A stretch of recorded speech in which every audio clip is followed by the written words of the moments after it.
काल शरद पवार साहेब विधिमंडळात आले होते आणि एकनाथ शिंदेंची देखील सदिच्छा भेट त्यांच्या विनंतीनंतर घेतली। त्यावरनं संजय राऊत काय म्हटले हे तर आपल्यापर्यंत आलेलंच असेल। काय नेमकी प्रतिक्रिया संजय राऊतांच्या या एक विनंतीवर? गोष्ट मला कळत नाही की संजय राऊत साहेबांच्या पोटामध्ये का प्रत्येक गोष्टीचं दुखत असतं। अहो, उद्या जर आमच्या गाड्यांमधनं आदित्य साहेब आले, उद्धव साहेब आले, तरी तुम्ही काय त्याचं आश्चर्य वाटून घेऊ नका। राजकारणामध्ये कोणी कोणाचा कायमचा शत्रू नसतो, कोणी कोणाचा कायमचा दुश्मन नसतो आणि त्यामुळे मित्र आणि शत्रू हे तुम्ही ओळखा। उद्या उद्धव ठाकरे जर आले तर त्यांनाही बोलवणार का? तुम्ही ओळखत नाही। संजय राऊत साहेबांनी खरं तर स्थानच निर्माण केलेलं नाही की कुणाच्याही गाडीमध्ये ते जाऊन बसू शकतील। कुणावरही ते संशय व्यक्त करतात। आजपर्यंत ज्या शरद पवार साहेबांचं गुणगान तुम्ही गात होता त्या शरद पवार साहेबांचा 60 वर्षाचा इतिहास आहे महाराष्ट्राला। शरद पवार साहेबांनी कधी कुणाला दुखवलेलं नाही। असे नेते विधिमंडळात आले, बेळगावचा प्रश्न होता, मुख्यमंत्र्यांना भेटले, उपमुख्यमंत्र्यांना भेटले आणि आपल्याबरोबर काही आमदारांशी चर्चा करायची होती। ते एकनाथ शिंदे साहेबांच्या कॅबिनमध्ये आले आणि त्यांना वाटलं की हे कॅबिन आपलं आहे, आपल्या जवळच्या नेत्याचं आहे, आपले सहकारी नेते म्हणून ते काम करतायत महाराष्ट्राच्या विधानभवनामध्ये। तर स्वतःला आपुलकी जी असते एका नेत्याला दुसऱ्या नेत्याविषयी, अशी एकनाथ शिंदे साहेबांबद्दल त्यांना आपुलकी आहे आणि ते हीच आपुलकी उद्या उद्धव ठाकरे असतील, आदित्य ठाकरे असतील यांच्याविषयी झाली तर त्यांना तुम्ही केबिनमध्ये बोलवणार का? त्यांचा सदिच्छा बोलवायची गरज नाही। शरद पवार साहेबांना एकनाथ शिंदे साहेबांनी कॅबिनमध्ये बोलवलेलं नाही, हे तुमच्या माहितीकरता मी सांगतो। एकनाथ शिंदे साहेबांच्या कॅबिनमध्ये शरद पवार साहेब स्वतःहून आले, कारण आपुलकीची भावना, असं वाटलं की नाही हे आपल्या जवळच्या गुणाचं तरी आहे आणि त्या कॅबिनमध्ये आपण गेलो, आपल्या आमदारांशी चर्चा केली तर निश्चितपणे चांगला मेसेज समाजामध्ये जाईल, नागरिकांमध्ये जाईल आणि म्हणून ते आले।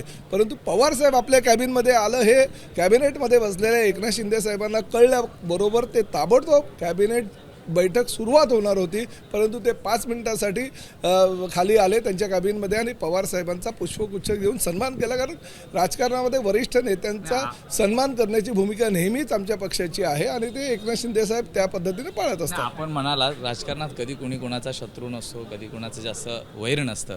त्याचप्रमाणे मी म्हणतोय, जसं आपण म्हणालात उद्या उद्धवजी आले किंवा आदित्य ठाकरे आले तरी काय स्वागत आहे ना, प्रत्येकाचं स्वागत करायचं आहे। महाराष्ट्राची संस्कृती आहे। काही कोणी काय असा भारत पाकिस्तान सारखा असतो किंवा रशिया इराण सारखा दुश्मन असतो का कोणी? अहो, रशिया इराण सुद्धा एवढं युद्ध केल्यानंतर एकत्रितपणे चर्चेला बसतात ना। नंतर काही वर्षाचं जे आम्ही युद्ध पाहिलं किंवा आता 15 दिवसांपूर्वीचं जे काय आम्ही बघितलं, 6 खासदार आल्यानंतर जी काय मनं दुरावलेली आहेत ही भविष्यात एकत्र येतील का, हा देखील प्रश्न असताना हे तर आता मला कल्पना नाही, हे तर आता आपल्याला समोर काळच ठरवेल। परंतु मी परत एकदा सांगतो की राजकारणामध्ये कोणी कोणाचा कायमचा शत्रू नसतो आणि कोणी कोणाचा कायमचा मित्र नसतो। शेवटचा प्रश्न आहे, रवींद्र चव्हाण आणि एकनाथ शिंदे यांना ज्यावेळी आम्ही पाहिलं की 2.5 वर्षापूर्वीचा कार्यकाळ आम्हाला आठवतो, ज्यावेळी शिवसेनेत दुफळी मारली, इथेच इलेक्शन होतं, याच विधानभवनात आपण सर्व गेलेला होतात। आज पुन्हा दोघं एकत्र आलेले आहेत, आणखी काही नवी समीकरणं राजकारणात होणार आहेत तुम्हाला असे दिसतात। परंतु गुवाहाटीला फक्त रवींद्र चव्हाणच आमच्याबरोबर कायम होते आणि रवींद्र चव्हाणांच्याच माध्यमातून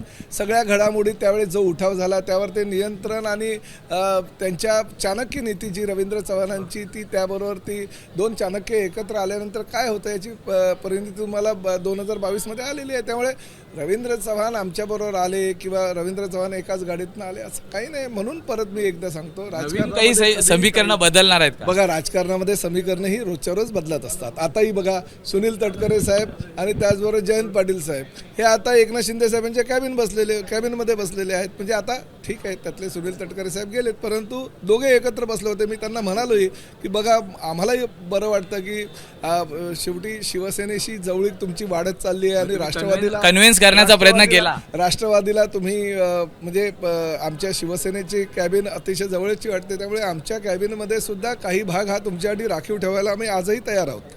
तर आपण पाहिलं तर अप्रत्यक्षरित्या राजकारणात कधी काही होऊ शकतं, एक सूचक विधान प्रताप सरनाईक यांनी केलेलं आपल्याला पाहायला मिळालं। मात्र दुसरीकडे जयंत पाटील हे ज्यावेळी एकनाथ शिंदेंच्या भेटीला आले होते त्यावेळी अप्रत्यक्षरित्या शिवसेनेत येण्यासंदर्भातली देखील ऑफर ही प्रताप सरनाईक यांनी जयंत पाटलांना दिल्याची कबुली स्वतः प्रताप सरनाईक यांनी दिलेली आहे। व्हिडिओ जर्नलिस्ट रोहित समी, सूरज सावंत, ABP माझा, मुंबई।